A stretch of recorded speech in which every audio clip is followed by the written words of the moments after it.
कयामत एक दिन तमाम दुनिया, इंसान, हैवान, जिन, फरिश्ते, आसमान और जो कुछ इनमें है सब फना हो जाएंगे। अल्लाह के सिवा कुछ बाकी न रहेगा।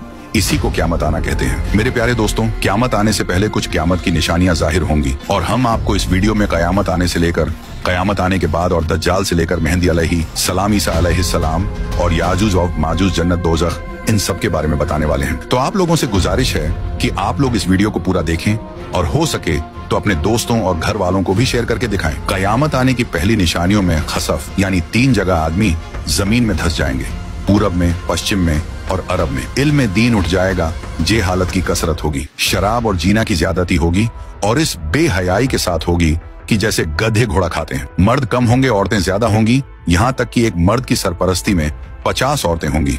माल की ज्यादती होगी। अरब में खेती और बाग और नहरें जारी होंगी।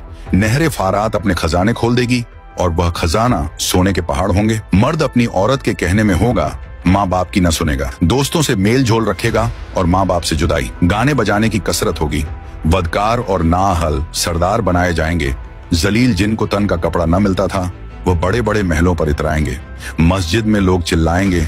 इस्लाम पर कायम रहना इतना कठिन होगा जैसे मुट्ठी में अंगारा लेना। यहाँ तक कि आदमी कब्रिस्तान में जाकर तमन्ना करेगा कि काश मैं इस कब्र में होता।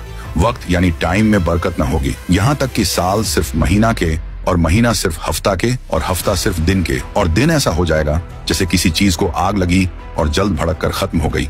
यानी वक्त बहुत जल्द जल्द गुजरेगा। दरिंदे, जानवर आदमी से बात करेंगे। सूरज पश्चिम से निकलेगा। इस निशानी के जाहिर होते ही तौबा का दरवाजा बंद हो जाएगा। इस वक्त में इस्लाम लाना कबूल न होगा। इसके अलावा बड़े दज्जाल के 30 दज्जाल और होंगे जो सब नबी होने का दावा करेंगे। हालांकि नबूवत खत्म हो चुकी है। हमारे नबी रसूलुल्लाह सल्लल्लाहु अलैहि वसल्लम के बाद कोई नबी न होगा। इन दज्जालों में बहुत से गुजर चुके और जो बाकी हैं जरूर होंगे। दंजाल, ये काना होगा, इसके एक ओंख होंगी और खुदाई का दावा करेगा।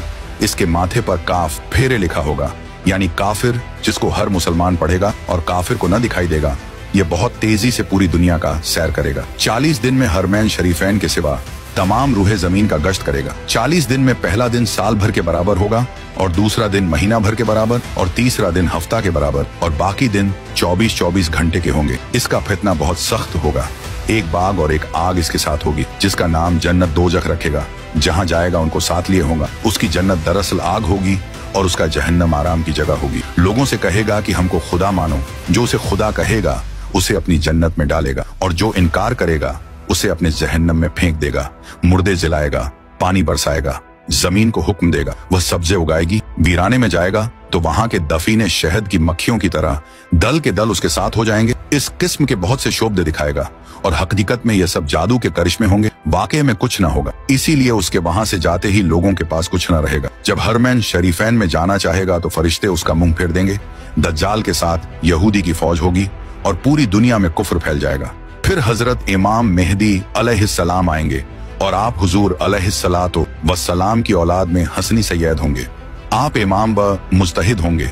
कयामत के करीब जब तमाम दुनिया में कुफ्र फैल जाएगा और इस्लाम सिर्फ हरमैन शरीफैन ही में रह जाएगा। औलिया और अब्दाल सब वहीं हिजरत कर जाएंगे। रमजान शरीफ का महीना होगा। काबा शरीफ का तवाफ कर रहे होंगे। हजरत इमाम मेहदी अलैहिस्सलाम भी वहां मौजूद होंगे। औलिया उन्हें पहचानेंगे और तमाम मुसलमान को उनसे बैत लेने को कहेंगे, लेकिन वह सब इनकार करेंगे। तो गैब से आवाज आएगी, यह अल्लाह का खलीफा मेहदी है, उसकी बात सुनो और उसका हुक्म मानो। तो फिर तमाम मुसलमान उनके हाथ पर बैत करेंगे। फिर हजरत इमाम मेहदी रदी अल्लाह अन्हो सबको अपने साथ लेकर मूल के शाम आ जाएंगे। फिर हजरत ईसा अलैहिस्सलाम का आसमान से उतरना होगा। जब दज्जाल सारी दुनिया फिर आकर मुल्क के शाम को जाएगा, उस वक्त हजरत ईसा अलैहिस्सलाम दमिश्क की जामे मस्जिद के पूर्वी मीनार पर आसमान से उतरेंगे। ये सुबह का वक्त होगा। फजर की नमाज के लिए इकामत हो चुकी होगी। हजरत इमाम मेहदी अलैहिस्सलाम नमाज पढ़ाएंगे और उधर दज्जाल मलून हजरत ईसा अलैहिस्सलाम की सॉस की खुशबू से पिघलना शुरू होगा जैसे पानी से नमक पिघलता है और आपकी सांस की खुशबू वहां तक जाएगी जहां तक निगाह पहुंचती है। दज्जाल भागेगा, आप उसका पीछा करेंगे और उसकी पीठ में नेजा मारेंगे। इससे वह वासिले जहन्नम होगा। फिर हजरत ईसा अलैहिस्सलाम खिंजीर को कत्ल करेंगे। उसके बाद याजूज माजूज निकलेगा। यह एक कौम है। याफिस बिन नूह अलैहिस्सलाम की औलाद से इनकी